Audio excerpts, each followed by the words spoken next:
수학 한 문제를 풀더라도 다양한 풀이가 나올 수 있다는 거에 가장 큰 매력을 느꼈는데요. 어려운 문제를 풀었을 때 성취감도 있지만 제가 답지와 다른 풀이를 풀어서 정답을 맞춰냈을 때의 성취감도 상당히 크다고 느꼈습니다. 저는 고등학교 때 지오지브라는 프로그램을 통해서 이제 그래프를 그리고 3차원 도형을 눈으로 확인할 수 있는 점이 수학을 재미있게 할 수 있는 가장 큰 계기였던 것 같습니다. 어르신분들이 어디에 취업할 건지를 먼저 물어보고 저는 그냥 수학이 좋아서 수학과를 갔다고만 간단하게 말씀드리고 컴퓨터 공학도 같이 하고 있어서 취업은 걱정 없다라고 말씀드립니다. 수학과 다닌다고 하면 그러면 수학 잘하겠네 하면서 너 누구 과외 좀 해줄래? 이런 얘기 진짜 많이 하시고 정말 수학만 배우냐는 질문을 제일 많이 받았고 정말 저보다 일반적으로 의대나 조금 학벌이 좋은 친구들도 너 수학 정말 잘하는구나 라는 정말 편견 같은 질문을 많이 받았어서 정말 편견입니다. 저는 이 말 좋아하지 않아요. 똑같은 내용을 가지고 문제를 내더라도 유형에 따라 풀이가 굉장히 다양하게 나올 수가 있어요. 이렇게 풀면은 답이 나오지 않을까 하고 접근하는 능력이 가장 중요한 것 같습니다.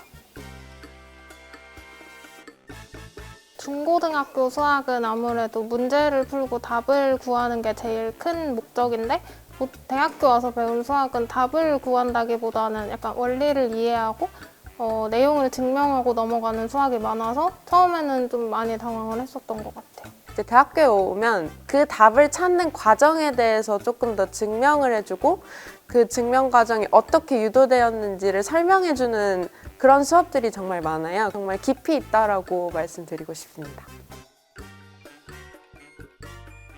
1학년 때는 공통적으로 선형대수학이라는 수업을 배우는데요. 그 수업에서는 이제 행렬과 이제 벡터 공간에 대한 새로운 개념에 대해 공부를 하고요. 2학년 1학기 때까지는 해석개론, 다변수 함수, 수론이라는 보통 공통적인 전공 3과목이 있어요. 그리고 이제 2학년 2학기부터 이제 여러 가지 분야와 여러 가지 과목으로 사람들이 선택을 하기 때문에 그때부터는 조금 사람들이 선택하는 과정에 따라서 교육과정이 나뉜다고 생각하시면 될 것 같아요.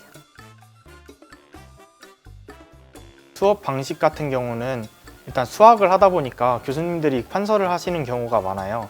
온라인으로 이제 패드를 이용하셔서 아니면 카메라를 두시고 칠판에 판서하시는 분도 계시고 보통 줌을 켜고 많이 수업을 하시거든요. 하시면서 항상 학생들한테 한 명씩 콕 집어서 너는 어떻게 생각하냐 아니면 너는 이 문제를 어떻게 풀었니? 하고 이렇게 질문하시는 거 보면서 온라인 수업이지만 그래도 교수님이 학생들을 다 참여하게 하려고 노력하시는구나 하는 것도 마음에 들었어요. 30명이고 약간 한 반 같은 느낌이어서 동기들이나 선배들이나 스스럼 없이 다가가고 좀 친하게 지낼 수 있는 그런 친근한 분위기인 것 같습니다.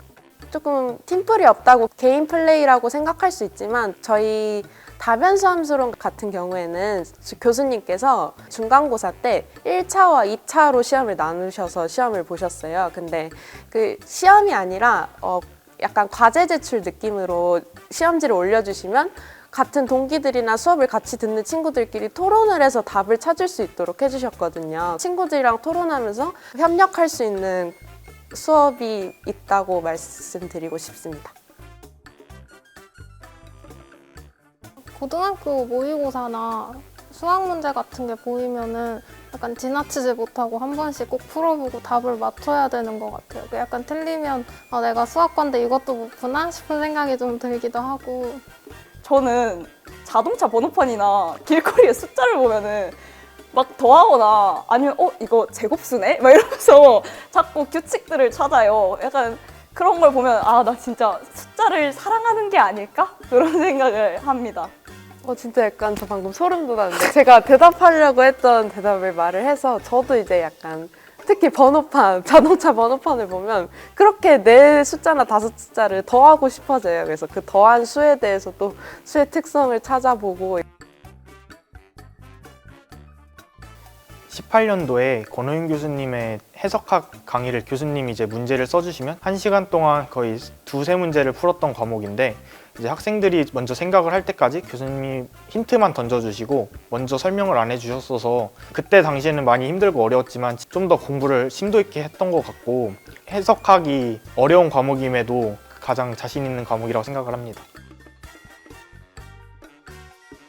올해 만들어진 건데 길라잡이라는 프로그램이 있었어요. 선배들이 오셔서 본인들의 진로 취업 이야기를 나눌 수 있는 이야기가 많았는데 코로나 때문에 그런 기회가 없다 보니까 이제 잡지를 만들어서 수학과 학생들이 볼 수 있도록 해보자 해서 카페 형식으로 운영하고 있는 메스로그라는 잡지가 있습니다. 수학과하고 수학교육과가 같이 하고 있는 잡지 편집부 메스로그는 그 안에 이제 다양한 수학 책이나 수학 영상들을 소개하는 컨텐츠가 있고 또 취업을 한 선배들의 진로 이야기를 담고 있는 인터뷰 자료도 있고요. 그리고 교수님께서 올려주시는 이론에 대한 설명들도 있고 수학과 관련된 다양한 것들을 잡지 편집부에서 그 카페에 올리고 있어서 그 카페에 가입만 한다면 누구든지 볼 수 있도록 열람이 되어 있기 때문에 많은 이용할 수 있습니다.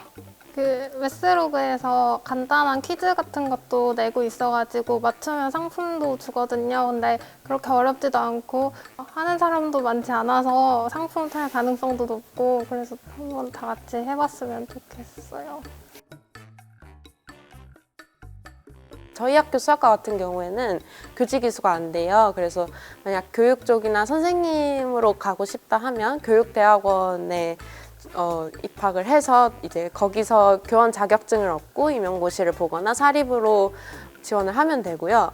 또 두 번째 분야로는 연구직, 크게 대학원을 가는데 수학 과목에 대해서 더 깊이 있게 배우고 싶거나 또 다른 통계 쪽이나 공학 쪽이나 그런 조금 더 공부를 더 하고 싶다 이럴 때는 이제 대학원에 가서 조금 더 연구직 쪽으로 빠질 수 있고요.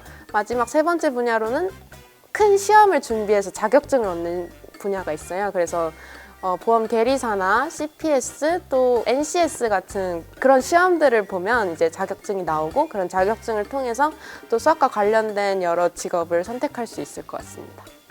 다양한 과들을 보통 다전공을 하고 취업을 하는데 가장 많이 하는 다전공이 경제, 경영, 응용통계학, 컴퓨터공학 쪽인 것 같아요. 수학이 모든 과목의 기반이다 보니까 그냥 어떤 것이든 섞으면은 오히려 더 좋은 시너지가 나서 다전공을 하는 추세로 가고 있습니다.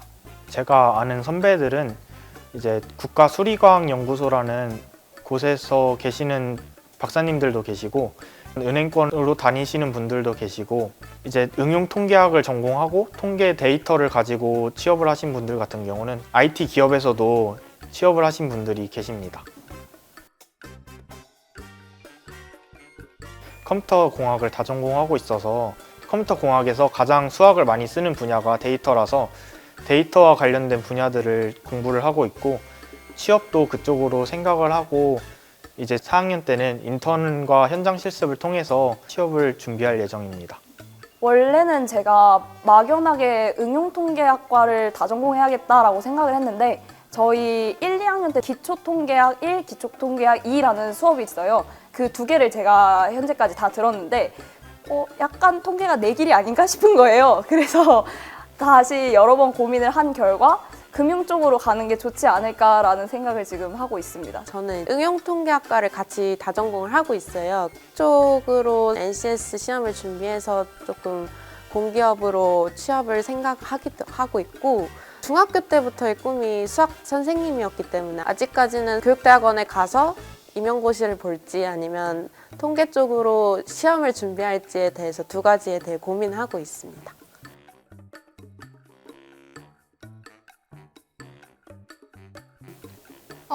저는 정시 전형으로 들어왔는데 건국대 수학과는 나군이거든요. 그리고 건국대는 이과 계열의 나군이 별로 없어요. KU 자기추천 전형으로 입학을 했는데요. 1단계에서 자기소개서와 생기부 자료를 보고 3배수 인원을 뽑아요. 그리고 이제 2단계에서 면접을 통해서 저희 때 같은 경우에는 10명을 뽑았거든요. 그래서 그런 전형으로 입학하게 되었습니다.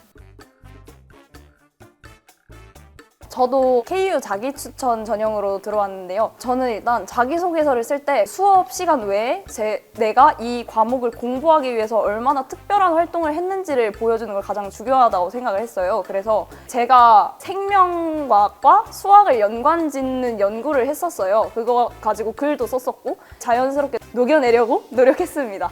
그리고 면접에 관해서는 저는 진짜 시간이 오래 걸렸어요. 자기소개서랑 생활기록부 두 가지를 통틀어서 진짜 수천 수백 번을 읽으면서 이런 질문이 나올 수 있지 않을까 하고 A4용지 진짜 한 20장 30장 되는 예비 문제를 뽑고 그거에 대한 답변을 다 적고 그걸 또 외워서 친구들끼리 모의 면접도 해주고 그런 식으로 좀 치열하게 살았습니다. 자기소개서랑 생활기록부 관련된 질문이 아닌데 수학을 어떻게 사용하고 싶은지를 교수님께서 여쭤보셨어요. 그때는 제가 이제 생명과학에 한창 관심이 있었을 때라 그 수학과 생명을 연관지어서 연구원이 되고 싶다라는 답변을 했었습니다. 학교 수업 듣는 활동 외에 또 동아리나 또 여러 대외 활동들을 통해서 수학에 어떻게 접근을 했는지에 대해서 초점을 맞추고 그런 대회나 여러 행사들에 참여를 많이 했었고요. 한 학기마다 수학 경시 대회를 봤었거든요. 근데 그 수학 경시 대회에서 매번 최우수상을 받은 기록이 있어서 그것도 아무래도 이 친구가 정말 수학을 좋아하고 수학에 흥미를 느끼는구나 밝혀질 수 있는 증명 자료가 될 수 있지 않았나 싶습니다. 일단 수학과 자체에 지금 보시는 것처럼 17학번과 21학번이 함께 있을 정도로 선후배 사이가 굉장히 좋고요. 수학과 내에서 항상 연초에 신입생을 환영하는 행사들을 많이 기획하고 있으니까 재미있게 즐길 수 있을 거라고 생각을 합니다. 수학은 진짜 다양한 분야의 기본이 되는 분야라서 어떤 것들과 섞어도 좋은 시너지를 보여줄 수 있기 때문에 수학과에 와서 진로를 찾는 것도 좋은 방법이라고 생각을 합니다. 저희 수학과에 오시면 정말 이렇게 재밌고 유쾌한 선배들도 많고 저는 아니지만 정말 수학적으로 또 학습적으로 도움을 줄 수 있는 선배들도 굉장히 많아요. 건국대학교 수학과에서 꼭 같이 만날 수 있었으면 좋겠고 또 같이 만나서 같이 수업 들으면서 재밌는 학교 생활 할 수 있었으면 좋겠습니다. 저뿐만 아니라 선배분들께서 정말 간절하게 기다리고 있습니다. 꼭 건국대학교 수학과로 와주세요.